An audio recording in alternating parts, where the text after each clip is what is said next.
கையில கொஞ்சம் காசு வச்சிருக்கீங்க, கேரண்டீட் ரிட்டர்ன்ஸ் வேணும், கம்மியா இருந்தாலும் பரவாயில்ல அப்படின்னு யோசிச்சுட்டு இருக்கிறவங்களுக்கு இந்த ரெண்டுக்கு நடுவில் எப்பயுமே ஒரு கன்ஃபியூஷன் வரும். எஃப்டியா டெட் ஃபண்ட்ஸா அப்படின்னு. இதோட டிஃபரன்ஸ் நம்ம பார்க்கலாம். ஸோ உங்களுக்கு கரெக்டான ஒரு இன்வெஸ்ட்மெண்ட்டை நீங்க செலக்ட் பண்ண முடியும். First, interest rate.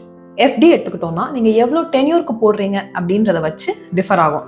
ஆனுவலி உங்களுக்கு 6 to 7% அப்படின்னு நம்ம அப்ராக்சிமேட்லி வைக்கலாம். அதுவே டெட் ஃபண்ட்ஸ் எடுத்துக்கிட்டீங்கன்னா எந்த கேட்டகரி ஆஃப் ஃபண்ட்ஸ் சூஸ் பண்றீங்க, அது மட்டும் இல்லாம எந்த அசட் மேனேஜ்மெண்ட் கம்பெனி சூஸ் பண்றீங்க அப்படின்றத பொறுத்தும் இன்ட்ரெஸ்ட் வந்து மாறும்.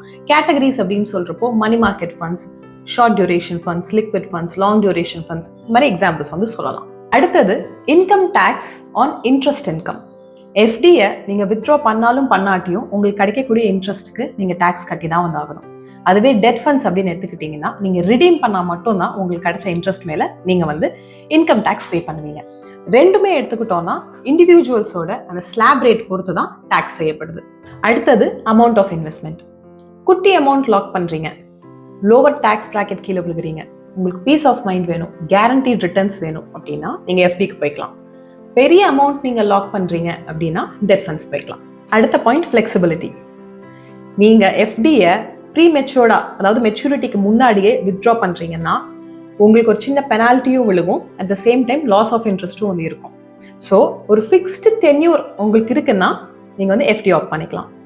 இல்ல நான் வந்து இன்வெஸ்ட் பண்றேன், பட் எனக்கு எப்போ வேணாலும் அது தேவைப்படும், நான் வந்து எடுக்கணும் அப்படின்னு நீங்க யோசிச்சீங்கன்னா அந்த ஃபிளெக்சிபிலிட்டியை உங்களுக்கு தரக்கூடியது debt funds. So you can opt for that. Invest பண்றப்போ எப்பயுமே பிளைண்டா ஒரு டெசிஷன் வந்து எடுக்கக்கூடாது.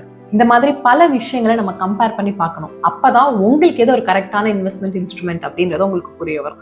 ஸோ இந்த பாயிண்ட்ஸ்லாம் மனசுல வச்சுட்டு உங்களுக்கு எது ஆப்டா இருக்கோ அந்த இன்வெஸ்ட்மெண்ட்டை செலக்ட் பண்ணுங்க. தேங்க்யூ.